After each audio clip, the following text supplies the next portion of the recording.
My family sent a group message. We've talked, and we think it's best if you step away for now. No explanation, no gratitude, just a dismissal. I replied, understood. I'll respect that and step away from the family entirely. Take care. That night at 3:17 a.m., I closed their $87,000 fund with a single click. By sunrise, my phone had 89 missed calls. My dad's voicemail said, "What happened? The bank flagged everything." So yeah, this happened about a year ago, but I'm finally ready to share this story. Sorry if this gets long, but I need to get it off my chest because, honestly, it's been eating at me for months. It was a Thursday night around 7:00 p.m. I remember the exact time because I'd just gotten home from a brutal client meeting that ran 3 hours longer than planned. I was heating up some leftover curry and thinking about finishing this quarterly report for my consulting firm when my phone buzzed. Group message. The whole family was in there. Mom, Dad, my Aunt Carol, even Uncle Jim, who never really participates in these digital family discussions. The message was from Mom, short and brutally direct. We've discussed it, and we think it's best if you step away from the family for now. Rebekah needs space. We all do. I just stared at my phone for a full minute. The kitchen was dead silent except for the microwave humming. I read it 3 times to make sure I wasn't misunderstanding. My Aunt Carol reacted with a thumbs up emoji within 30 seconds. Just like that, a simple thumbs up to cutting me out of the family, like I was some toxic acquaintance they needed to block. Uncle Jim added, "This is hard but necessary." Dad stayed silent, which somehow hurt more than if he'd piled on. I sat down at my kitchen table, curry getting cold, and typed back, "Understood. I'll respect that and step away from the family. Take care." I wanted to say more. I wanted to ask what I'd done wrong, wanted to defend myself, wanted to point out the irony of them cutting off their primary financial support. But I didn't. I hit send and put my phone face down on the counter. That night, I couldn't sleep. Kept thinking about that message over and over, the casualness of it, the finality, the coordinated nature. They'd clearly discussed this without me, made a group decision about my place in the family like I was some kind of problem to be solved. Around 3:00 a.m., lying there staring at the ceiling, something clicked. Fine. They wanted me to step away? I'd step away completely. I got up, grabbed my laptop, and logged into the joint account I'd been managing for 5 years. You know, the one that paid for Mom's insulin, helped Dad with his mortgage payments, kept Rebekah's apartment afloat when her freelance graphic design work dried up for months at a time. The account had $3,247 in it at that moment, with my automatic monthly contribution of $1,500 scheduled to hit the next morning. I canceled the auto transfer. Then I transferred the remaining balance to my personal checking account. Then I closed the entire account. The whole process took maybe 10 minutes. 5 years of financial responsibility ended with a few mouse clicks at 3:17 a.m. My phone started going absolutely crazy at sunrise. 89 missed calls by the time I checked at around 8 a.m. Dad left this voicemail where he sounded shaky and panicked. "Lisa, what happened? The bank flagged everything. Mom's prescription bounced. The mortgage payment failed. Something about insufficient funds. Are you okay? Why would you do this? Call me back immediately." There were text messages flooding in too. "Mom, the pharmacy is saying there's no money for my insulin. What's going on?" "Rebekah, my rent check bounced and my landlord is freaking out. Did something happen to the account?" I just texted the group chat, "I am honoring your decision to step away." But here's the thing. They had absolutely no idea what they'd just done. They didn't realize how much I was quietly holding everything together behind the scenes. That message hit me like a betrayal because I'd been carrying them financially for years without asking for anything back, without even asking for basic respect or gratitude. This is that story, the story of how I became my family's financial life support and what happened when they decided to cut me out while expecting the money to keep flowing. To really understand why that group message felt like a knife to the chest, I've got to go back about 5 years. That's when everything started falling apart for my family. And somehow I became the designated fixer for problems I didn't create. Rebekah was in bad shape mentally. This was her second hospitalization for severe depression and anxiety in 18 months, and she'd been spiraling for weeks before Dad finally called me. I was at my desk working late on a client proposal when my phone rang at 9 p.m. Dad was crying in a pharmacy parking lot, which immediately sent my anxiety through the roof because Dad never cries. "She's not going to make it, Lisa," he said, voice cracking. "They won't admit her to the intensive program without upfront payment, and we're completely tapped out. The insurance is fighting everything, saying it's not medically necessary. I don't know what to do." I could hear Mom crying in the background and Dad trying to hold it together while explaining that Rebekah had been having panic attacks so severe she couldn't leave her apartment for days at a time. She'd lost her job at the marketing firm because she'd stopped showing up. Her savings were gone. Their savings were gone from helping her through the first crisis. I was 27 then, working insane hours as a business consultant but making decent money, around $85,000 annually, which felt like a fortune after growing up in a family that always struggled financially. That night, I didn't even hesitate. I logged into my savings account and transferred $15,000 directly to the treatment center. Just like that, my emergency fund was gone in one transaction. Everyone called it a miracle when Rebekah got stable after 3 months in the program. She came home looking healthier, talking about coping mechanisms and therapy techniques. The whole family treated it like divine intervention, but nobody ever mentioned that I made it possible. Nobody offered to pay me back either. Not that I expected it, really, but some acknowledgement would have been nice. But that was just the beginning. Within 6 months, Mom got diagnosed with type 2 diabetes, and her medication costs were astronomical. Dad's hours got cut at the warehouse where he'd worked for 15 years, some corporate restructuring nonsense that eliminated half the full-time positions. Every time something went wrong, every time another bill came in or another crisis hit, they'd call me. At first, it was small stuff. Just $300 for this month. We'll figure it out next time. But then Rebekah moved out and immediately fell behind on her rent. Then Mom needed dental work that insurance wouldn't cover. Then Dad's car needed major repairs. And without it, he couldn't get to work. One evening, after a particularly stressful day at work, Dad called with a proposition. "Lisa, we were thinking, would you be willing to help us set up something more permanent, like a family emergency fund? We hate asking you for money piece by piece like this." I was single, working 80-hour weeks, making good money. I lived in a small, one-bedroom apartment, drove a 10-year-old Honda, and had no social life because I was always either working or dealing with some family crisis. It made sense, right? They needed stability. I had the means to provide it. So I set up this account in my name and started routing payments through it. Mom's prescriptions, Rebekah's therapy copays, Dad's car payment when he fell behind, even their phone bill sometimes when things got tight. When they fell behind on other stuff, they gave me access to all their passwords and account numbers. Not because they trusted me exactly, but because they didn't want to deal with the hassle of managing their own financial disasters. They called me the responsible one, but what they really meant was the convenient one. The one who could be counted on to solve problems with money, instead of requiring them to make difficult choices or sacrifices. My life turned into this elaborate ledger of quiet sacrifices. I downgraded my apartment to a cheaper place in a worse neighborhood. I stopped taking vacations, couldn't afford them anymore. I ate instant ramen and peanut butter sandwiches for dinner more nights than I want to admit, all so I could keep being their financial safety net. The crazy part? None of them ever asked how I was doing. Not once.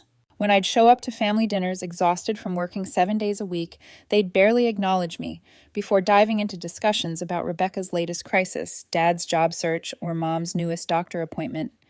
I became this background figure who existed solely to solve financial problems. I started keeping track of everything in a spreadsheet, not to be petty, but because the amounts were getting so large, I needed to understand where my money was going. By year 3, I was contributing over $1,800 monthly to keeping my family afloat, on top of random emergency payments that could be anywhere from $200 to $2,000. The worst part was watching them make the same mistakes over and over. Rebekah would get stable, start freelancing again, then take on way too many projects, burn out, and disappear for weeks. Dad would get temp work, spend the first paycheck on unnecessary stuff, then panic when the rent was due. Mom would skip taking her medication to save money, end up in the emergency room, and create a medical bill that wiped out any savings. But whenever I tried to suggest they needed to change their patterns, I became the bad guy. "You don't understand what it's like to struggle," Rebekah would say. "Easy for you to judge when you have a steady paycheck," Dad would add. Like I hadn't grown up in the same struggling household, like I hadn't worked my way through college while they took on debt, like success had just fallen into my lap. The thing about being everyone's bailout is that it becomes expected incredibly fast. What started as emergency help became routine support, and routine support became entitlement. Rebekah got into a terrible car accident in 2020. Completely not her fault. Some drunk driver ran a red light and T-boned her. She was in the hospital for a week with a broken collarbone and a concussion. While she was recovering, the insurance company started playing games. They wanted to dispute liability, delay payments, generally make her life miserable while she was already dealing with physical therapy and trauma. I paid for the personal injury attorney. $5,000 retainer. Just like that. The lawyer, a sharp woman, took one look at the police report and said the case was a slam dunk, but it might take 18 months to settle. Meanwhile, Rebekah couldn't work because of the head injuries and was having panic attacks about driving. Then Rebekah moved in with this guy, Tyler. Definitely bad news. I met him once at a family barbecue and immediately got sketchy vibes. He was one of those guys who talks big about his business ventures, but never seems to have any actual income. He'd order expensive meals when we went out, but somehow never had his wallet. Classic mooch behavior. Rebekah was completely infatuated, though. She moved into his apartment and started talking about how they were going to start a creative agency together. Within 3 months, she discovered he'd been using her credit cards to fund his business ideas and had been cheating on her with his ex-girlfriend. When she finally left him in the middle of the night, she literally fled with just her laptop and a suitcase. I was the one who sent her $12,200 for a hotel and groceries while she looked for a new place. Then I covered her security deposit and first month's rent when she found a studio apartment. Never saw a dime back from any of it, but at least she was safe. They never asked where all this money was coming from. They never saw the spreadsheet I kept to track my own expenses while trying to stay afloat and support everyone else. They just expected it, like I was some kind of government assistance program that existed solely for their benefit. The breaking point started around Christmas 2 years ago. I'd been particularly stressed about work. We were in the middle of a major client transition that required me to work basically every waking hour for 6 weeks straight. I was surviving on energy drinks and takeout, sleeping maybe 4 hours a night, and pushing myself to the absolute limit. Rebekah texted me on December 23rd, asking if I could buy her new tires for Christmas. Not requesting, asking if I could do it, like it was a given. Her car needed 4 new tires, and she'd gotten a quote for $800. This was right after I'd paid her rent that month because her biggest freelance client had delayed payment until after the new year. I was sitting in my office at 11 p.m., working on a presentation that was due the day after Christmas when her text came through. I just stared at it for a minute, feeling something break inside me. I typed back, "I just paid your rent this month. I can't cover both." The response was immediate. "Seriously, it's Christmas. I'm not asking for anything crazy." Then came the emotional manipulation. "Fine. I guess I'll just drive on bald tires and hope I don't die in a crash. But at least you'll have saved $800. When I didn't respond immediately, she went crying to my parents. Within an hour, I had Dad texting me, "Just try to be a little more understanding, Lisa. She's struggling with her mental health after everything with Tyler. You don't know how hard that is." That's when something in me just cracked. I didn't blow up or anything, but I started doing something different. I began documenting everything. Every dollar I sent, every bill I paid, every guilt trip they laid on me, every excuse they made. I created backups, emailed myself bank statements, took screenshots of conversations, not to hold it over them, but to remind myself it was real. To remind myself I wasn't imagining how much they were draining from me without ever saying thanks. That the sacrifices I was making were significant and meaningful, even if they couldn't see them. Meanwhile, my own life was falling apart. I was working myself to death, had zero savings beyond what I kept for absolute emergencies, couldn't even afford to go on dates because every spare dollar went to them.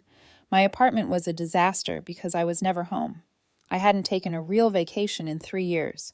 I was eating dollar store food while paying for their restaurant meals. But when I tried to bring up my own stress, they'd change the subject or remind me how lucky I was to have a good job. Lucky, like I hadn't earned every dollar through 14-hour days and constant pressure.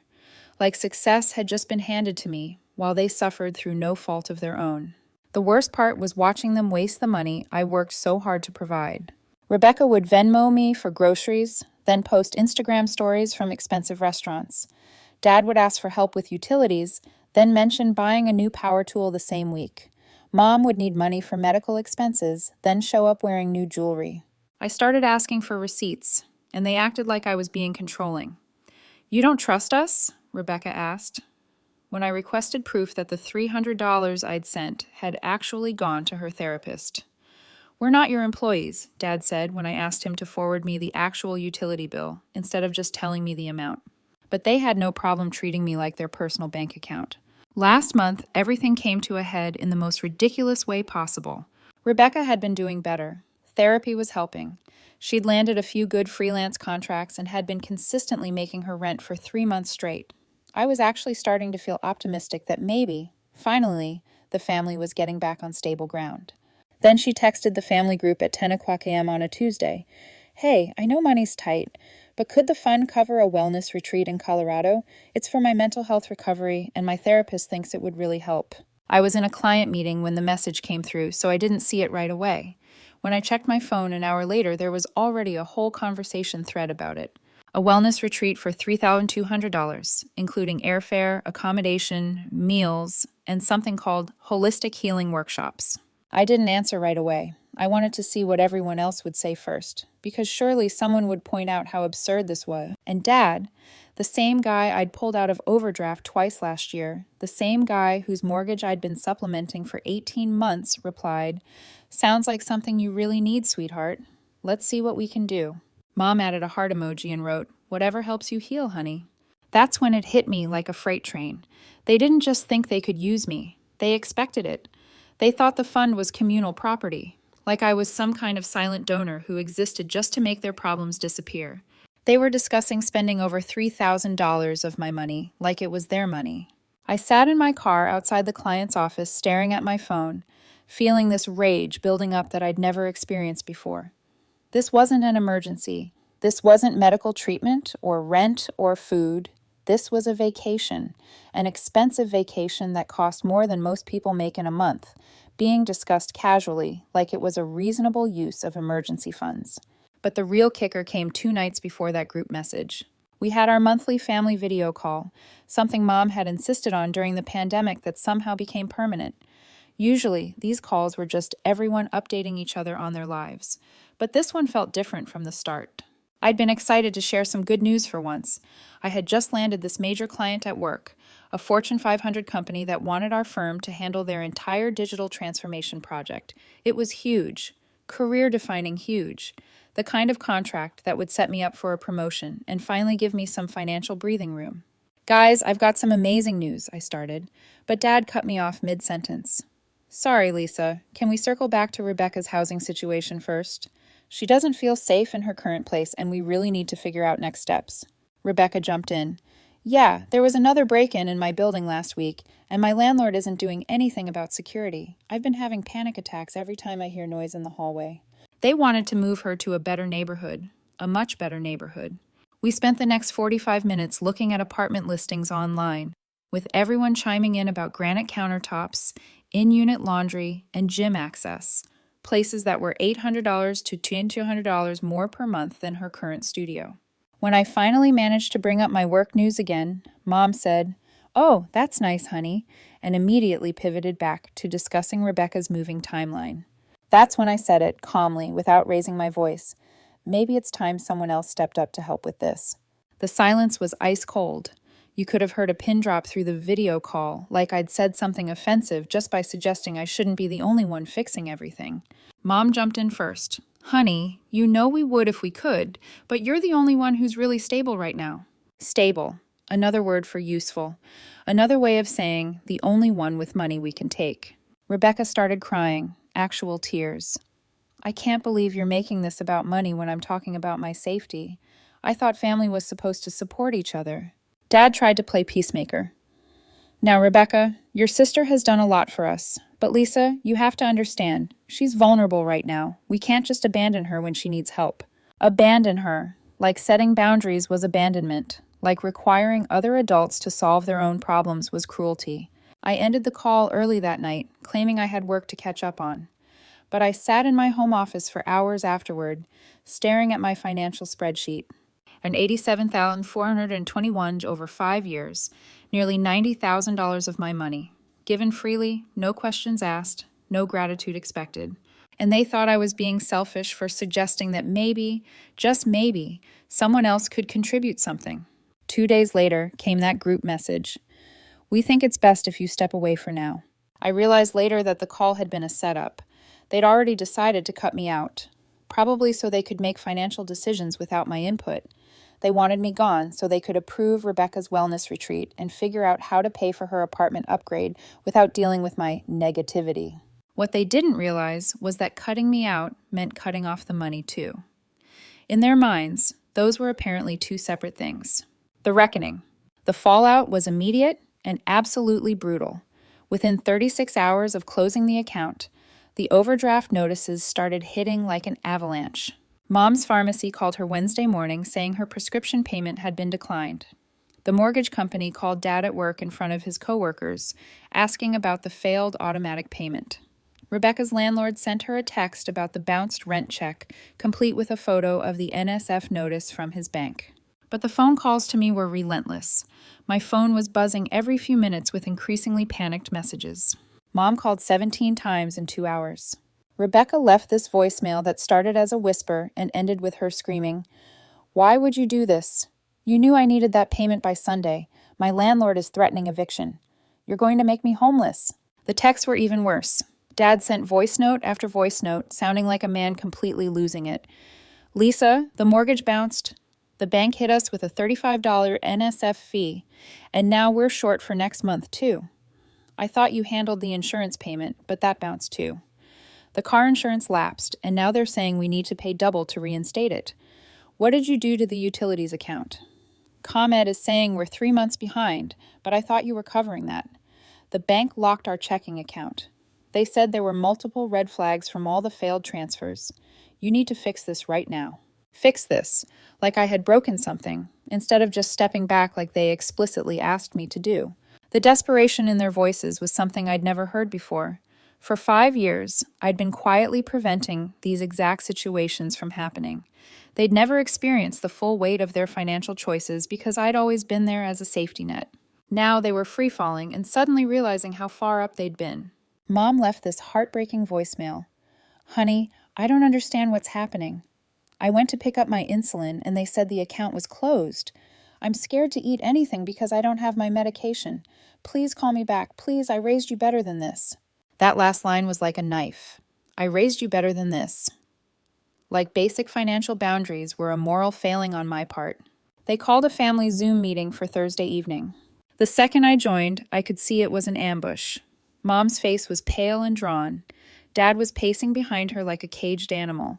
Rebekah had tears streaming down her cheeks. Aunt Carol was there too, sitting ramrod straight in her pearls, looking like we were in family court. Even Uncle Jim was on the call, which never happened unless someone had died. "Why did you do this to us?" Rebekah started before I'd even gotten my camera on. "You just abandoned us after everything we've been through together, after everything we mean to each other." I took a breath and tried to stay calm. "You sent me a group message telling me to step away from the family. I'm respecting your wishes." "We didn't mean financially," Mom interjected. "We just thought you needed some space from Rebekah's drama. We never said anything about the money." "Actually," I replied, "you said I should step away from the family. The money was part of my involvement with the family. If you wanted me out of family decisions but still wanted my financial support, you should have been more specific." Dad jumped in. "Don't be ridiculous. You know what we meant." "No, I really don't," I said, "because you made a group decision about me without including me in the conversation. You decided I was bad for Rebekah's mental health, bad for family dynamics, whatever, so I stepped away completely." That's when Rebekah really lost it. "Everything you've done for us? You mean after I paid your rent, funded your treatment, covered your emergencies, and got treated like garbage for saying no to your wellness retreat?" The room went quiet, except for Rebekah's sobbing. "You act like we never appreciated you," Mom said quietly. "But we did. We do. Your family." "Really?" I asked. "When's the last time any of you asked how I was doing? When's the last time anyone offered to help me with anything? When's the last time anyone even said thank you?" More silence. That's when I shared my screen and showed them the spreadsheet. 5 years of financial data. Every payment, every bill, every emergency transfer tracked with obsessive detail. monthly contributions, emergency payments, insurance premiums, medical bills, rent supplements, car repairs, legal fees, utilities, groceries, therapy copays, prescription costs. The running total, $87,421.3. Dead silence. I watched their faces as they processed the number. Dad's mouth was actually hanging open. Mom looked like she was going to be sick. Rebekah had stopped crying and was just staring at the screen. "You've been keeping tabs on us?" Mom asked, horrified. "No," I replied. "I've been tracking my own expenses. I've been trying to understand why I can't afford to go on vacation or buy myself decent furniture or save for retirement. This is where my money has been going." Aunt Carol spoke up for the first time. $87,000. How is that possible? "Very easily," I said.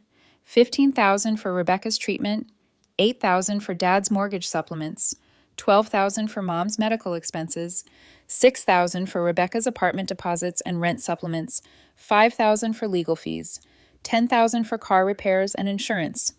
The list goes on and on. Dad tried the guilt trip. "We're family. Family helps family. You can't put a price tag on that." "You're right," I said. "Family helps family. But this hasn't been helping. It's been enabling.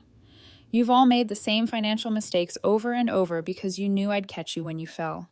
You never had to learn from consequences because there weren't any consequences." Rebekah found her voice again. "So what? You're just going to let us lose everything? You're going to let Mom go without her medication? You're going to let me become homeless?" "I'm going to let you all handle your own problems like adults," I said, "the same way I handle mine." "But you don't have problems like ours," Mom protested. "You have a good job, you're educated, you don't have mental health issues." "I work 80 hours a week to afford my life and yours," I interrupted. "I haven't taken a vacation in 3 years. I live in a crappy apartment and eat ramen for dinner so I can pay your bills. You think I don't have stress? You think I don't have problems? The difference is I solve them myself instead of calling someone else to fix them with money." The call ended with Rebekah sobbing, Mom saying I'd changed and that money had made me cold, and Dad promising they'd figure something out without me.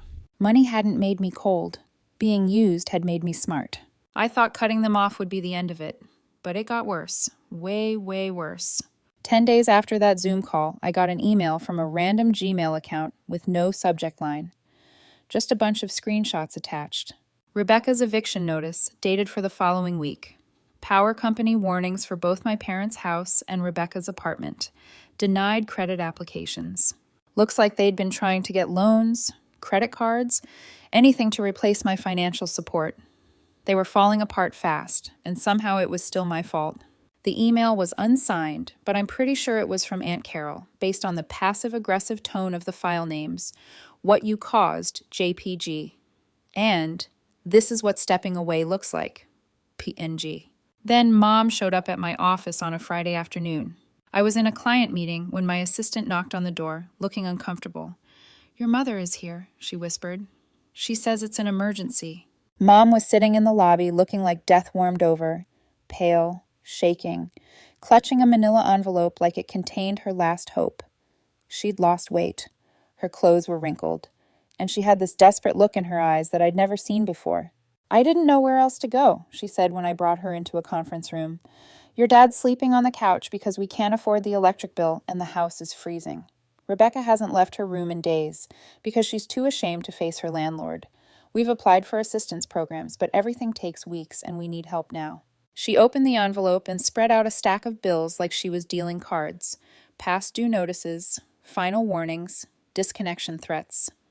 The total was staggering. Over $4,000 in immediate needs just to keep them from losing utilities and housing. Then she played her last card. "I raised you. I gave you life. I changed your diapers. Stayed up nights when you were sick. Worked double shifts to pay for your school clothes. This is how you repay us? By watching us suffer when you could help?" I actually laughed. Not because it was funny, but because the audacity was breathtaking. "You gave me life, and then spent 30 years convincing me I owed you for it. You raised me to believe that family means sacrificing everything for people who won't sacrifice anything for you." "That's not fair," she said, tears starting to flow. "We would help you if we could." "When?" I interrupted. "When have you ever helped me? When I was working 3 jobs to pay for college. When I was eating pasta every night so I could send you grocery money? When I haven't been on a date in 2 years because every spare dollar goes to your emergencies? She didn't have an answer for that. But the real bombshell came a week later. I was at home on a Saturday morning, finally enjoying a leisurely breakfast for the first time in years, when a thick envelope arrived via certified mail. Bank letterhead marked Urgent Fraud Investigation. Inside were 20 pages of documentation about a business loan application that had been flagged by their fraud department.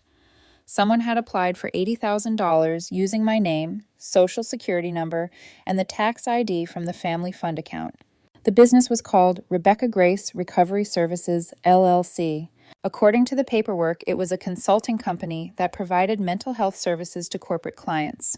Complete fiction. The signature on the application looked like mine, but was just different enough that a handwriting expert would be able to spot it as a forgery. Mom and Dad were listed as co-signers, which meant they were directly involved in this scheme. If I hadn't closed that account when I did, the loan might have gone through. They'd apparently been planning this for weeks, maybe months. They weren't just using me. They were trying to frame me for a loan I never agreed to take.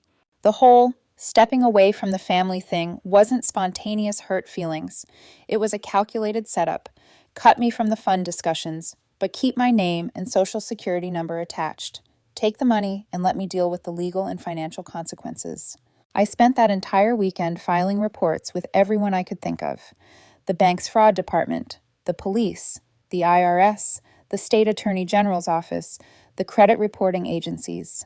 Every keystroke felt like therapy. Every form I filled out was another step toward protecting myself from people who were supposed to love me.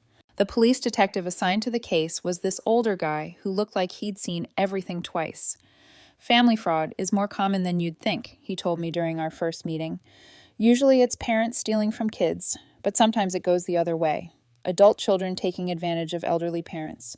This situation, though, family members trying to use someone as a financial resource while simultaneously setting them up for fraud, that's a new one for me. He walked me through what would happen next. They'd investigate the loan application, interview everyone involved, possibly press charges depending on what they found. He advised me to freeze my credit, change my banking passwords, and document every interaction I'd had with my family regarding money. You did the right thing, closing everything when you did, he said.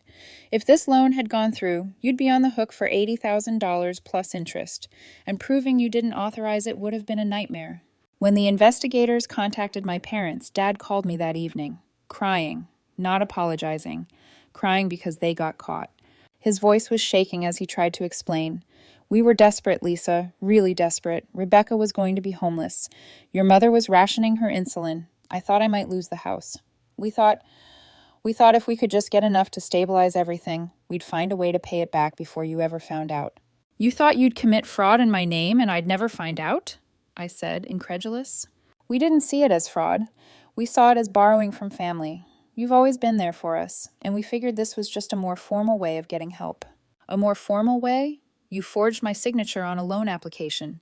You used my social security number without permission. That's not borrowing from family. That's identity theft. He was quiet for a long moment. I know how it looks, but we never meant to hurt you. We were just trying to survive. By destroying my credit and potentially making me liable for a loan I didn't take? What if I hadn't caught this? What if the bank hadn't flagged it? I could have been ruined financially and never known why. That was the last conversation we had. Because what do you say to someone who thinks loving you means they're entitled to steal from you?